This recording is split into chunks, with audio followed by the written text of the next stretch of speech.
Welcome back to the grim darkness of the 41st millennium. I'm Inquisitor Temperance Price, keeper of the Inquisition's Black Library, and this is my report on the Valentyne Heresy, an actual play podcast set in the Genesis adaptation of Warhammer 40,000's Dark Heresy RPG.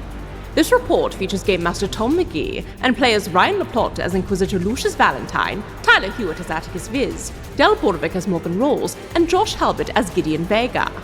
My report shows that the Inquisitorial band have entered the Black Library. Attikus defeated yet another daemonhost. Gideon lost his plasma gun, blasting Pustulus apart. Morgan regained her rifle and control of her body. And Valentyne made sure Trin Rakai opened the portal for the entire band. What will they learn now they've set foot into the fabled Black Library? Find out next in this episode of the Valentyne Heresy. Report from the Inquisitorial Library. The Harlequin didn't say much, simply that Kigorak was smiling. I couldn't tell whether that was a good thing or a bad thing. I was far too busy looking at the bodies at its feet. You have stepped into a place that very few mortal eyes ever see or, more importantly, live to tell the tale of. The Black Library of Chaos, a secret, dark craft world floating through the very heart of the webways, kept secret by the Eldari from most everyone, although, as Valentyne indicated, there have been rumors, stories of Inquisitors who have made it there and back. Even the forces of chaos have been rebuked in their attempts to reach this library. This library holds the information that the Black Council of the Eldari have kept secret for generations, of interactions with chaos, of the secrets of its origins, more information than humanity has learned and forgotten in its comparatively short lifespan resides within these walls. And through this portal opened by a heretical Xenos trapped in a soul stone, trapped in a servitor, being chased off a chaos world, you have arrived on its doorstep to a hail of fire that mulched the Plague Marine behind you. You have with you the Soulstone, carrying Trin Rakai. You're able to grab the seed as you come through, of course.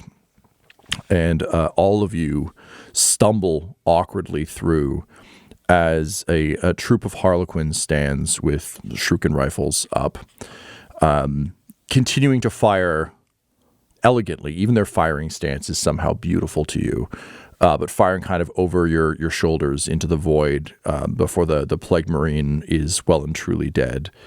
And sort of as one, they raise their rifles and sling them across their shoulders. These are the Harlequins are Eldari in unsettlingly beautiful garb.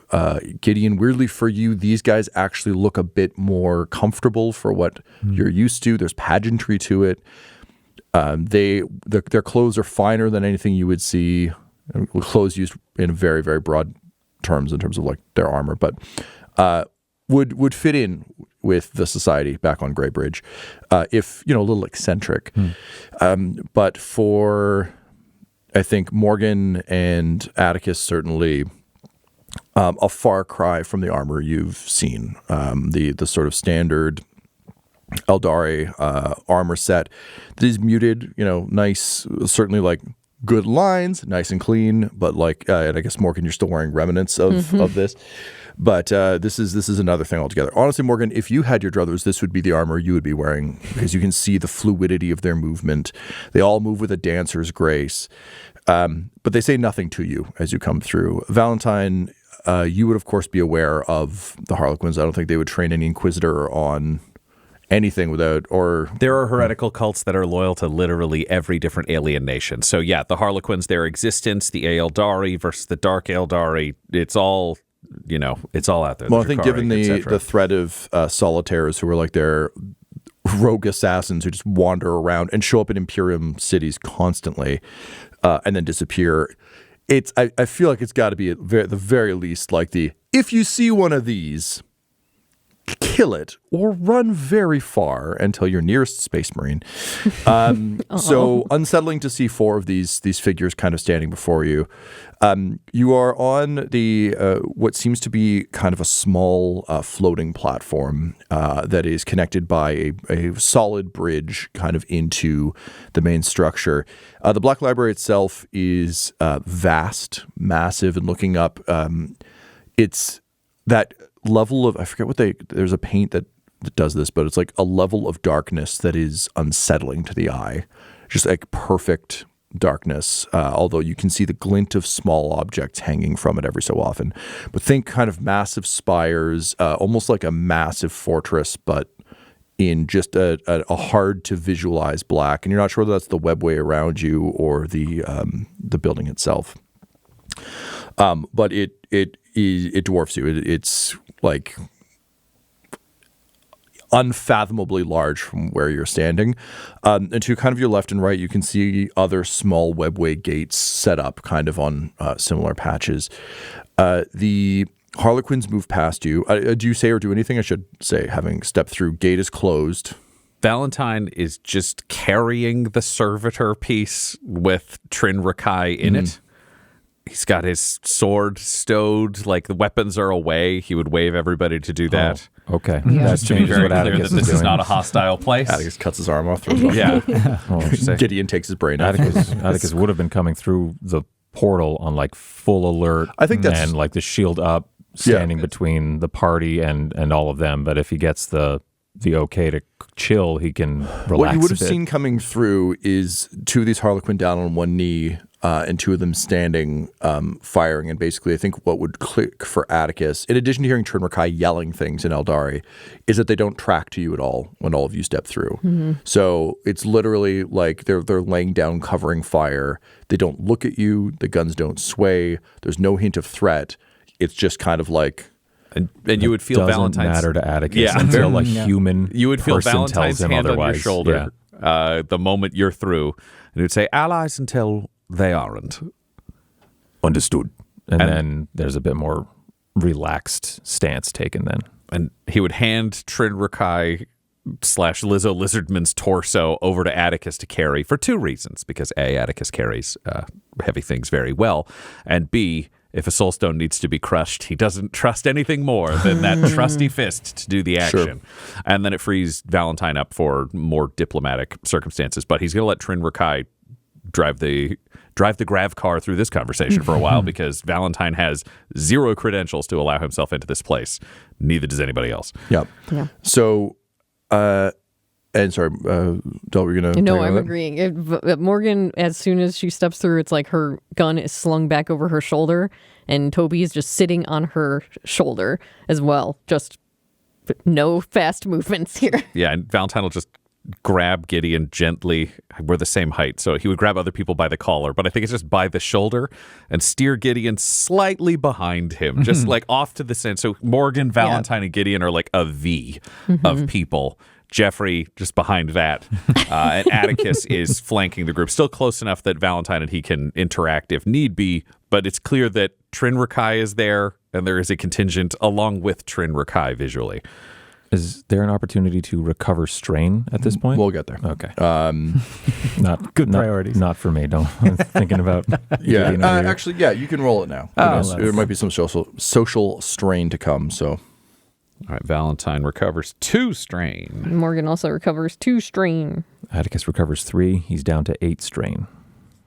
I know we've done this before. Sorry. What's it's the discipline with no difficulty. With no. That's right. Okay. Yeah. You get out of here. And you have left the warp, so advantage will give you nothing. It will just be successes that matter. Oh, fun. Ooh.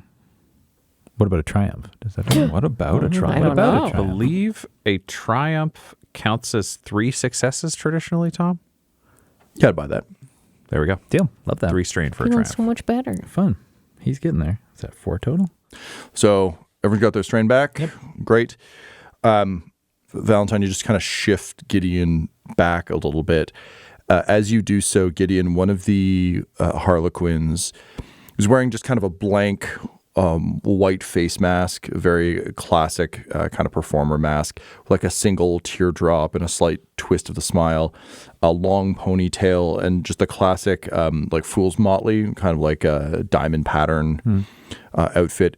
Just raises a single long, elegant finger to sort of the top of their face and taps at it, points at you, taps at this, and gives you a slight nod.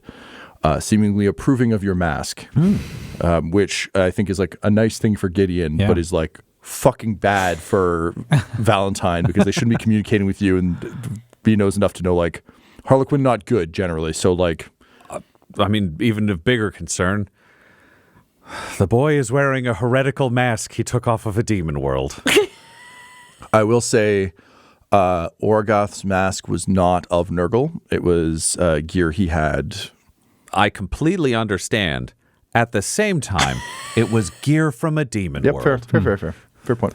I think without acknowledging that, I think Gideon. Well, he didn't say it. Just knowing that there might be some tension, some underlying tension. I think Gideon will just tap back on his little mask and adjust it over his disgusting burnt face that he needs help with. Yeah. Fair enough. So otherwise, once you've kind of made your positions, you hear Trin continue to speak in Eldari. Can think more? Actually, not Attikus, but Gideon, Morgan, and Valentyne. Can you please roll me perception? Difficulty 4. Oh dear.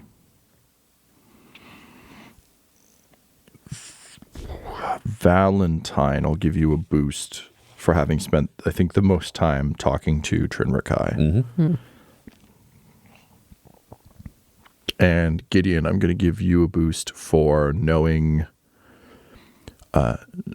like we took a lot of strain damage from like courtly encounters in the previous season, and I think weirdly you're better at spotting that kind of thing, so get a boost for that. Sure. Otherwise, let's just see the rules. Okay. Morgan got 2 successes and 3 threat. Okay.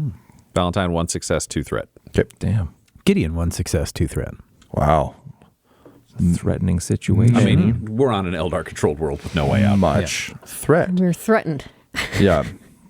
I don't see nothing. I feel safe. Yeah. Valentyne said it's okay. Yeah. So I need everyone to take the appropriate amount of strain from your threat, just from the stress of the situation. Is it just 1 for 1? I believe yes. so. Yes, Yeah. it is 1 for 1. So 2. Buddy. I know. He's trying. But Yeah. with the successes, you obviously can't make out what Trin is saying, but the tone is definitely different, and the arch kind of like "you monkeys serve me" thing has been replaced by almost the equivalent of like an underling reporting a massive problem that isn't their fault, that they're worried they're going to get blamed for. So still speaking a mile a minute, but the tone is deeply different. Speaking up, basically. There's an apologetic tone and a sense of reverence and fear. That said, whatever he's saying seems to have kind of worked, because immediately the Harlequins move past you. And again, it's like watching dancers in a ballet before they reach their like particular mark on a stage, where it's kind of that just like incredibly light, elegant run, not seemingly for your benefit, just how they're moving. And basically all 4 of them move past you to the gate, and immediately kind of whip out small kind of razor thin blades and proceed to just julienne the gate. It's just they're whipping through it, taking small chunks. Trin says, just let them do what they're going to do here, okay? Please. Valentyne has made no move to stop this. This is all fine. Yeah. So they disassemble the gate, and then they just kind of like slice through it, pile it up, and then one of them turns back towards the Black Library itself and lets out a sharp whistle. And after a few moments, a robed Eldari comes running out with a small casket and just like carefully places everything in it, closes their eyes. The casket begins to glow, and you see just kind of a flash of a seal. And they pick it back up, look at all of you with just a tilt of the head. Like, again, they're robed and masked, but like just kind of the fuck, and then skitter away. They're not Harlequins, so they're not like prancing away. This is more of a monk going, oh shit, no, off we go. Yeah, I will say, as this has been occurring and Valentyne has been letting this happen with somber appropriateness, he has also stripped out of the goddamn Zinchian unitard he wore on the world. Just that's off, torn up. He doesn't have a place to stow it because he doesn't have a bag, so just the tatters are folded neatly, Scala Progenium style, and set next to him on the ground. Jeffrey walks over and leans down and just nudges it with his face because he doesn't have any arms. We left one behind, right? Yep. The only one Yeah. that's He's got the left is other. on Trin Rakai, yeah. He'll, Valentyne, just with a sigh, just, he can't help but just have a moment of like eyes closed frustration that this servitor is even still here. I'm just saying you're very high above the webway. He cannot be. Valentyne cannot afford to shove a visible companion off the webway in front of the Eldari or in front of Gideon. He needs him stable-ish. Instead, he folds his ripped up unitard lengthwise like a beach towel and puts it around Jeffrey's neck so the thing will get out of his way and leave him alone. A booming, echoing voice just says, in slightly accented Gothic, says, "It would seem your companion is missing arms." Correct. And this is like coming off the building. So it's like a massive kind of wave of sound. Sometimes to give something to one person, they must be taken from another. This is true. Good point. Perhaps we can see about assisting your companion with arms. If they have truly given something to someone else, perhaps they deserve something in return. If, of course, they are worthy. This remains the question. And Trin Rakai whispering, so fucking weird. This is such a weird way to have to play this character. It's just kind of like, okay, this is a very, very important thing, and I understand that you're just humans. So this is going to be hard. But you need to convince the library to let you in. Or these very nice, very scary people around us are going to kill all of you and just toss me into the void. Okay? So just rub every brain cell you have together and don't fuck this up. Please. Do we still need it? Until I'm entirely sure of the impact of not needing him. Yes. You guys are such Understood. assholes. It's pleasant to hear you afraid, Trin. And then he's just going to turn back to the library. You are addressing the combined intelligence of many, many, many archivists. Some of our best and brightest exist within our circuit. It is our job to determine whether or not you are worthy of entry, or whether or not the sentinels must be unleashed upon you. Do not look for the sentinels. They see you. You do not need to see them. Trin is just muttering like, fuck. Library says, humans are not often welcome within these walls, yet here stand 4 1/3 of them, unless that is merely a machine with skin stretched upon it. Please confirm. 4 1/3 would be an effective approximation. Acceptable. How have you found yourselves here? We are traveling in direct opposition of the forces of darkness. There is a conspiracy of various entities, all of them aligned with the warp, all of them aligned with the fall of humanity, and thus the galaxy as it stands. You roll me a charm. Sure. Or I take charm or leadership. I would not take deception. I know that's what you want. I mean, we'd argue that for truth because otherwise the die pool stinks. But I'm ready. I will roll poopy. What do you got? What's the difficulty? This is difficulty 2. You're telling the truth. I'll give you a boost for having kind of Trin here, having yelled a bunch of stuff to soften the path. Get a setback for being an agent of the Imperium. You get a boost for fair dealing with it so far. It's been probing you with some light questions, and you've answered fairly to all of them. All right. We'll see what happens. 2 successes, 2 threat. Okay. So take the threat as strain. Okie dokie. Just from the... It's not even that you're that stressed. It's just like the weight of being here in the webway is just really wearing you down. The voice says, "The fate of humanity is not a threat to the Eldari. It would be a relief to not have your crusades attempting to crush us under your boot. But you say forces of darkness. To what do you refer? Other humans?" I will answer your question and challenge your assumption. The forces of darkness, for us, have included humans in this particular cabal, orcs, and an Eldari, the one who brought us here. The challenge to the assumption is that the fall of humanity will benefit the Eldari. The Inquisition, the office through which I function, has in many cases allied with the Eldari over time. I understand that humanity's existence is distasteful, dangerous, spiteful, xenophobic, hateful, and murderous. This is correct.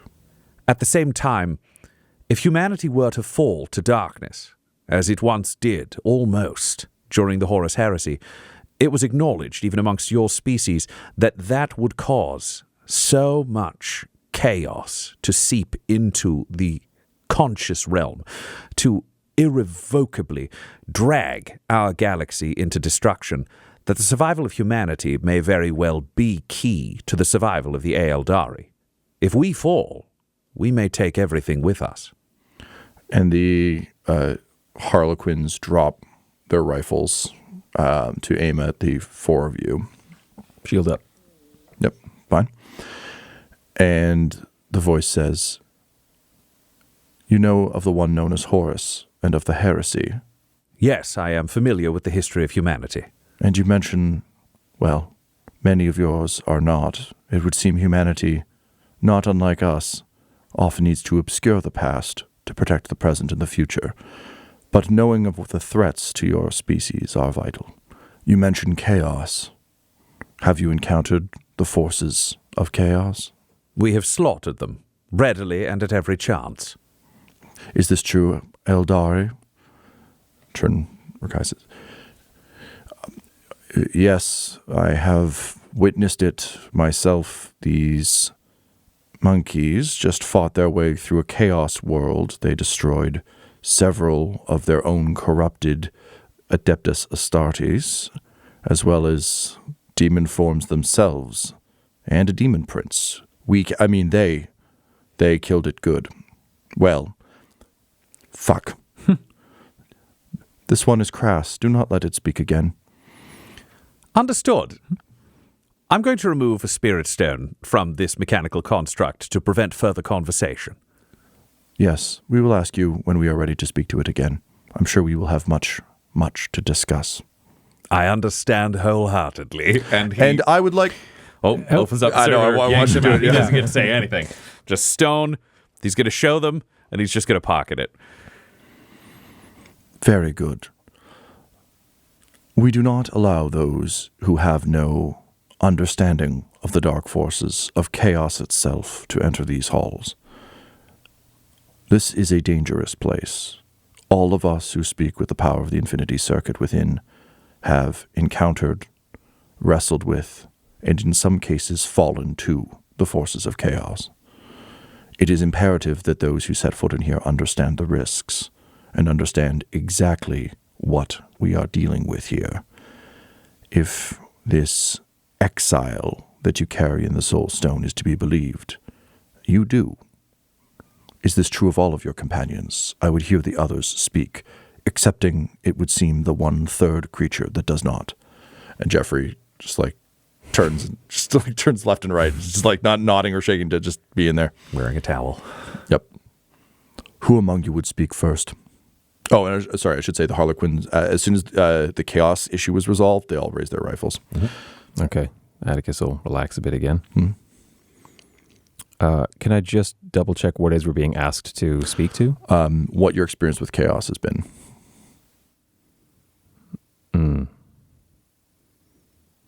I guess Attikus. Oh, yeah. I think, this pause of no one knowing who to go. Morgan speaks up. Perfect. Morgan will step in and give a little bow, since she realized that there's some sort of courtesy here with all of that, and say, I was born amongst chaos, and I managed to escape it. And now I have devoted my life to the Inquisition and fighting against it. And it is my hope to never be corrupted by it. Hope is a thin concept to defend against the forces of chaos. You say you have escaped it. How would you characterize that? I would say that chaos has tried to burn itself into my body and my mind, and I have made myself a weapon and found those who would lead me against the darkness. This is acceptable. I think Gideon would kind of step himself forward, and he would do sort of the same. I think he knows the basis of courtly kind of proceedings and being deferred. And he says, I do not have the same experience as the people I am with. I have only recently come into contact with chaos. I lived a life of comfort and pleasure until only a few hours ago, a day ago, it seems, but it feels like so much longer. I have glimpsed into the void, and I have been touched by the warp, and I have seen a lifetime of suffering and pain that I can no longer allow myself to be passive about. I have been rescued by these people with me here, my compatriots in this mission, and I have no one left to protect except for them. I have felt like a tool to be used at times, and I need to know more. I need to know how I can become more than that. I need to know how to protect more than those I have failed before. I need this information, and I need to do better, and I must do better. There's sort of a pause, and then the voice says, it would seem that your history mirrors our own. We too once lived a life of excess, pleasure, a soft life. We paid a terrible price for that, and it would seem that in this day you yourself have paid a similar one. We can sense your psionic abilities.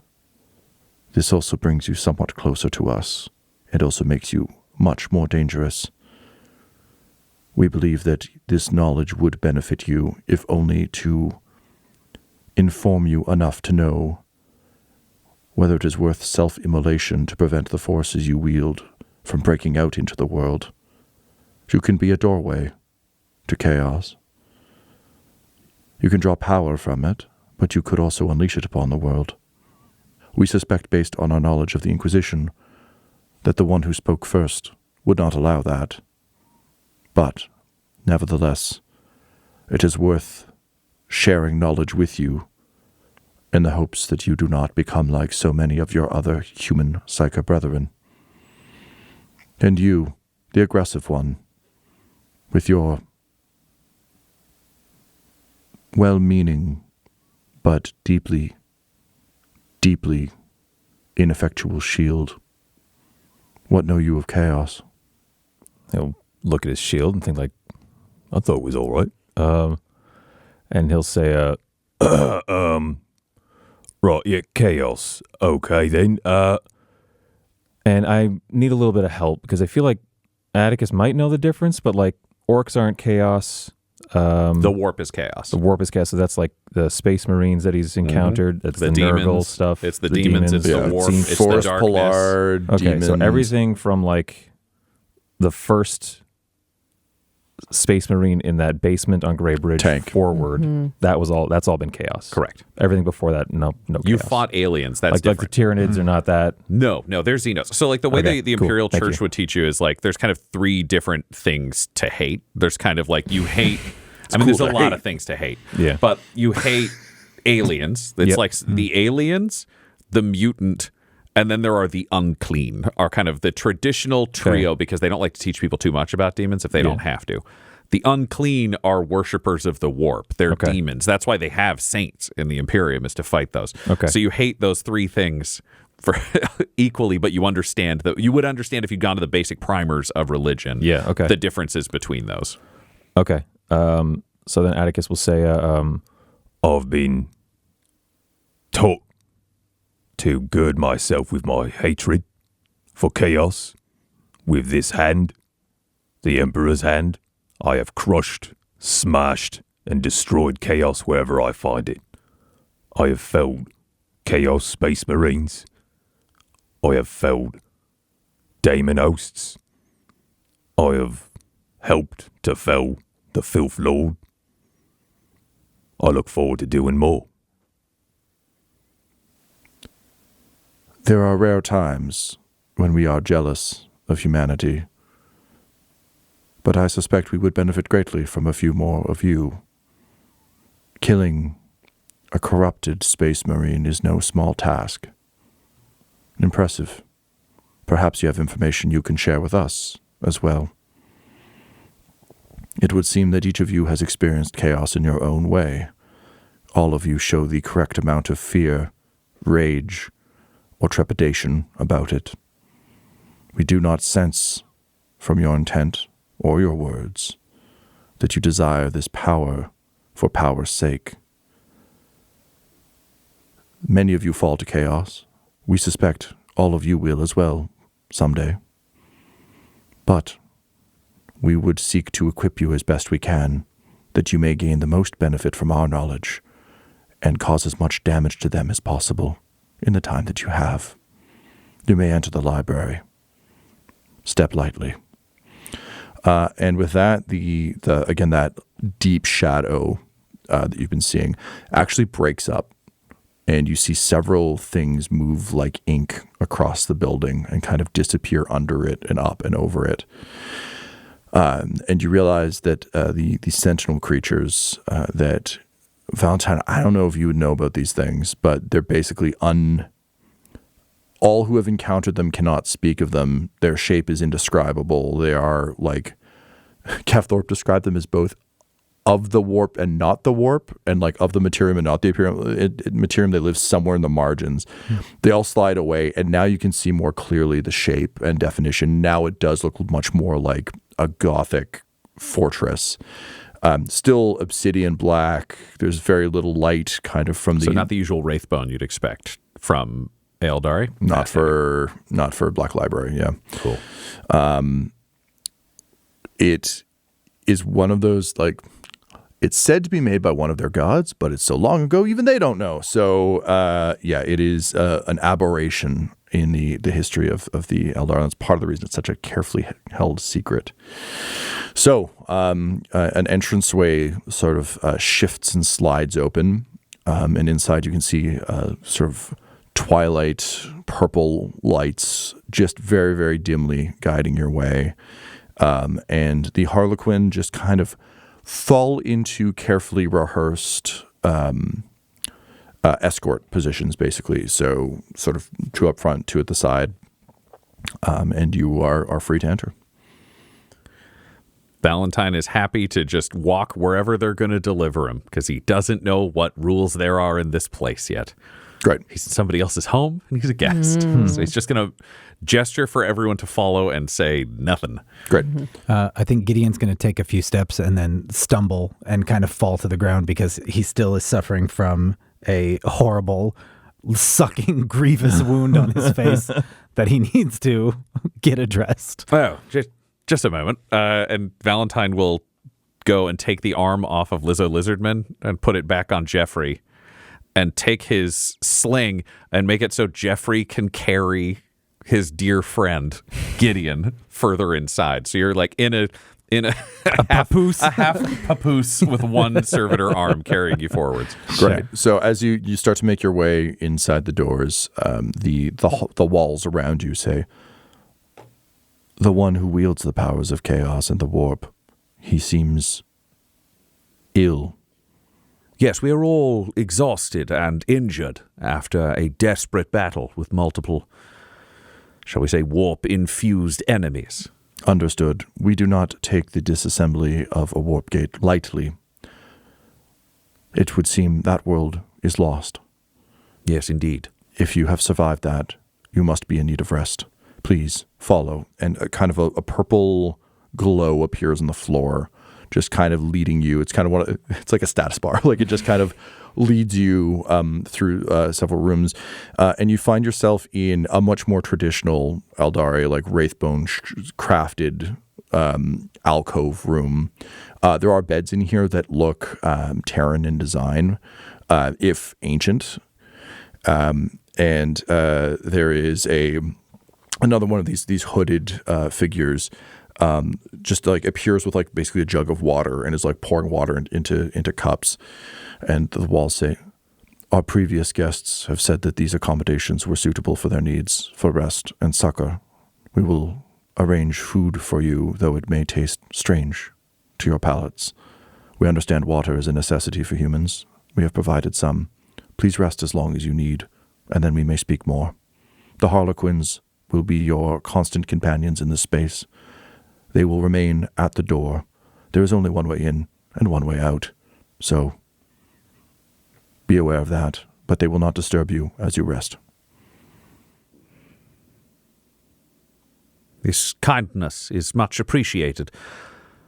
Our form of healing can be, unfortunately, due to limited access to our equipment, psionically intense after periods of rest. Is there any risk for our companion to use his psionic abilities here? As long as they are not raised in aggression against any who dwell here, there will be none. You will also find, as some of your kind have who have previously visited this place, that the webway has remarkable healing effects on human biology. One of your inquisitors arrived, an old man, still but a child in our eyes, and left a young one. You should find that any of your grievous injuries, or possibly older injuries, may simply disappear. Such is the nature of this place. If you require additional healing, you may do it, or we can send one of our acolytes to assist, though that would require trusting a Xenos, which I understand can be a problem for you. We are united in our battle against chaos. The one thing I know from any Inquisitor who has been allowed access to this place is that the usual dance of daggers between our people, the political infighting, the betrayals, the tales within tales, none of them have taken place within these hallowed walls. Correct. You will find it difficult to speak of this place when you leave. That is by design. We are all bonded in this. But if we were to trust any with secrets, it would, after all, be the Inquisition. Enjoy your rest. I believe you shall all awaken feeling considerably better than when you arrived. And then tomorrow we will use the brief moments we have to find the information we so desperately need before we continue on our quest. Wonderful. You will also find that time operates slightly differently here. You will not be losing as much time as you suspect, though how much time you have lost from visiting the warp, we cannot say. None can. It is a great weight upon all of us knowing the cost of our mission.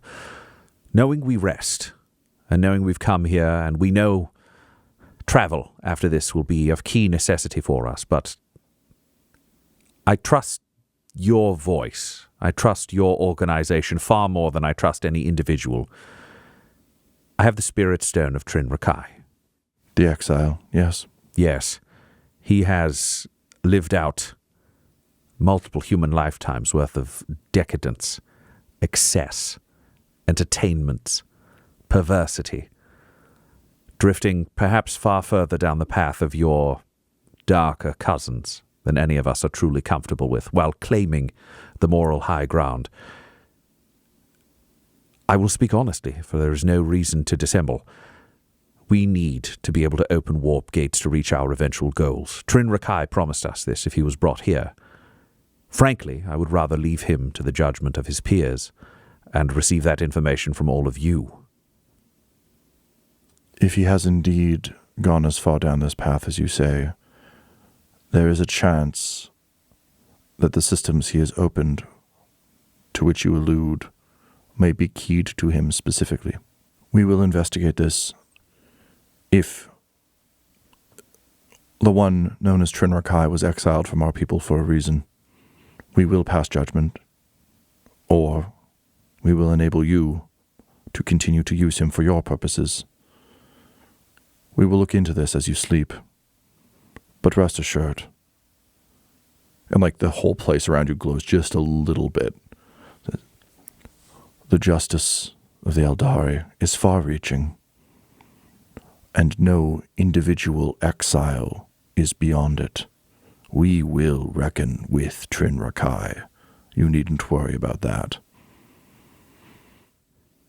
It is delightful to be working with a like-minded organization, and he'll produce the Spirit Stone and look around at one of which the Harlequin Harlequins will just step forward and take it, and it'll just hold it up to its mouth, the little slit in its. I don't think the helmets have slits, so just hold it up to the helmet and whisper something. You see the stone start to shimmer and flash, and the Harlequin just kind of tilts its head, pockets it, and leaves with it.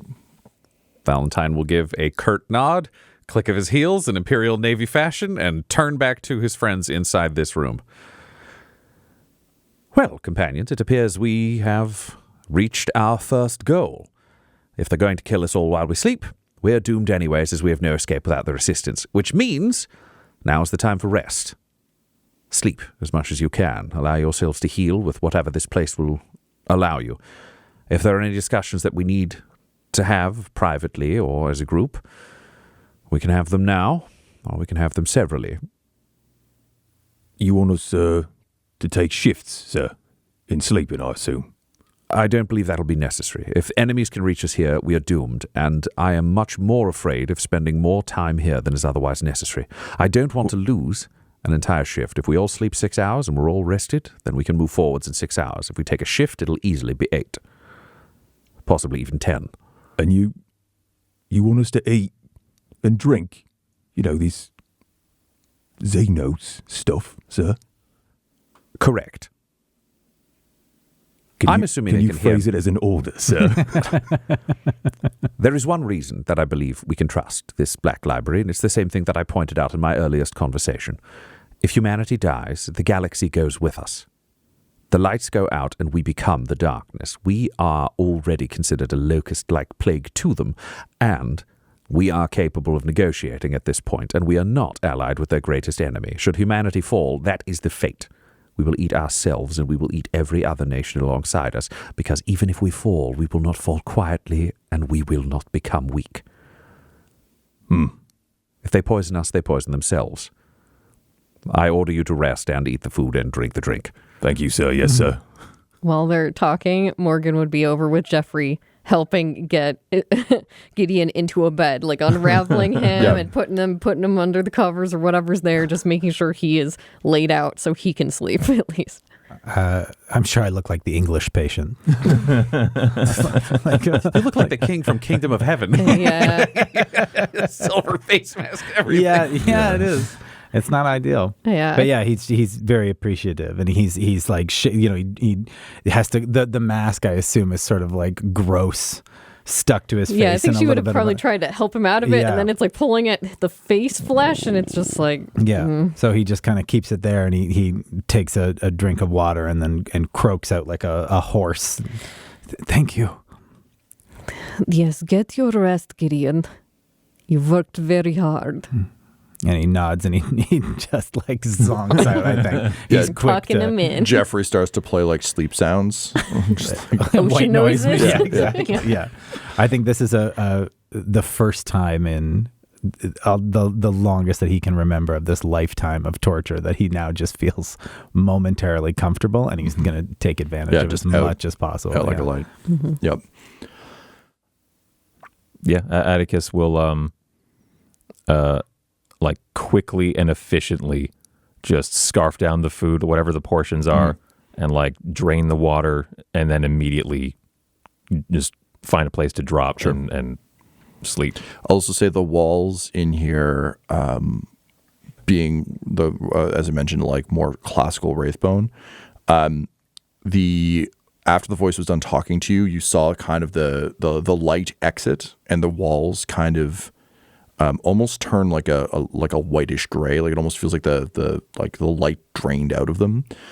So you're reasonably certain, based on your conversation with the Infinity Circuit, that like they have given you this room to talk. Like they're not in the walls being like, wonder if they're gonna, kill us. It's fair that he's paranoid. I'm just saying. That's I an think observation. I didn't describe it very well. So I appreciate that, and Valentyne would take that. His other thing is he just doesn't give a shit if they're listening. He's here to be totally straight up. Yep. He knows psionically they're massively outclassed. They could go into any of our minds and take the truth out at any point. And he legitimately thinks this organization makes sense to him. He likes their purpose. There are no records that he's aware of the Eldari, of the Black Library specifically, sending people out to get completely fucked over. If it was any other craft world, you're dancing the dance politically the whole time, and you're probably going to lose the game. But these guys seem straight up as far as he knows, so he's happy to speak levelly as it goes. This room, is it large enough that he could have a separate conversation with Morgan where nobody could hear, or does he need to go ask the Harlequins for somewhere separately to speak? It's the latter. This is just a circular, like, in my head's like a Dagobah hut, because I'm just thinking of Yoda's house. But it's not that. It's like a little cloister, basically. Yeah. So it's just like 4 beds, water.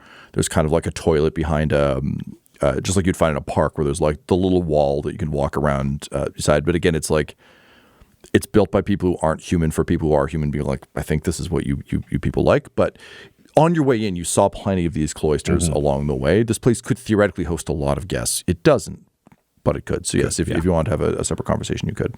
The moment he sees Morgan is like Gideon's out, Attikus is settling out, then Valentyne would gesture Morgan over and go to one of the Harlequins and say, is there a place where we could speak separately from our fellows? And the Harlequin tilts its head in a very saucy, like, private conversations, we like those. And then just gestures very, like, grandly in a very almost like, again, everything's like wrist roll. It's all very elegant, and gestures you out into the hall, leads both of you down the hall, like literally next door to another one of these small cloisters. We'll say across the hall, one door down, to one of these cloistered rooms that just has 2 beds, and just kind of like nods and then just takes a polite position outside the door. Yep. Valentyne will look to Morgan and say, would you prefer to sit or stand? Morgan is going to move to the bed and just sit on one side of it, like leaning against the edge. And I think a sit would be very nice right now. Valentyne will move to another bed and just sit opposite Morgan to be able to have this conversation.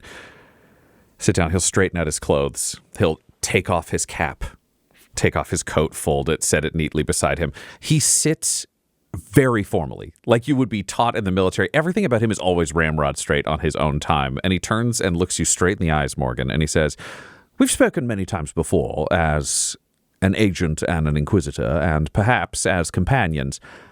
I believe it's time for our first conversation as inquisitor and interrogator.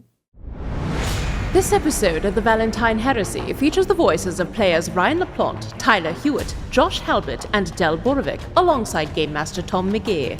This episode was edited and mixed by Laura Hamstra, and the Valentyne Heresy's artwork was created by Del Borovic at delborovic.com. That's DELBOROVIC.com. Our theme song is The Hordes by Megan McDuffie, and our ad breaks use the tracks No Control and Chiefs by Jazzar, JAHZZAR. All of their music is available at freemusicarchive.org. For all things Dum-Dums and Dice, including merchandise and how to join our Patreon, you can visit dumdumdice.com or find us on social media at dumdumdice. That's DUMBDICE. Ave Imperator, and death to all the heretics. Dum-Dums and Dice has to give a special thank you to the supreme beings of our Patreon at this time: Christopher Little, George Dolby, Gavin and Abby McDonald, Fire Unfriendly, Grandma Likes D&D, Alan, Stabby Stranger, Glitch Trick, Flynn1138, Alarain Okapi, Schrodinger's Pepper, Madre de Gatos, Lady Maiden, Nithrian, Garbo Ape, Sam Schaefer, Waffle Marine, Dagger Rain, Rob L, Dia De Los Hoodless, Squishy Werewolf, Remy Funky Head, Accent Therapeutic Services in Florence, Kentucky, Lael, Shulzari, The Long Family, Jordan Oliver, Richard Wright, Brittany Fenwick, Alex Parr, Dragonfly, Megan Werner, A Man Out of Time, Curtis at FingerTechRobotics.com, Panda24NN, Shendra D, Your Homeboy Bones, Ellis Hatch, Odigenous, Beef Not Cheese, Kai Koa, Squire Solaire, Sandy Sassy Pants, Adam, Amira Lockhart, James Molina, Nick Hemsing, Alex LaFountain, Mickey Blake, Seth Cambron, and Jill and Noel LaPlante. If you want your name to be added to this list, you can join our Patreon too at patreon.com/dumdumdice. Thanks to them, and a little bit of thanks to you.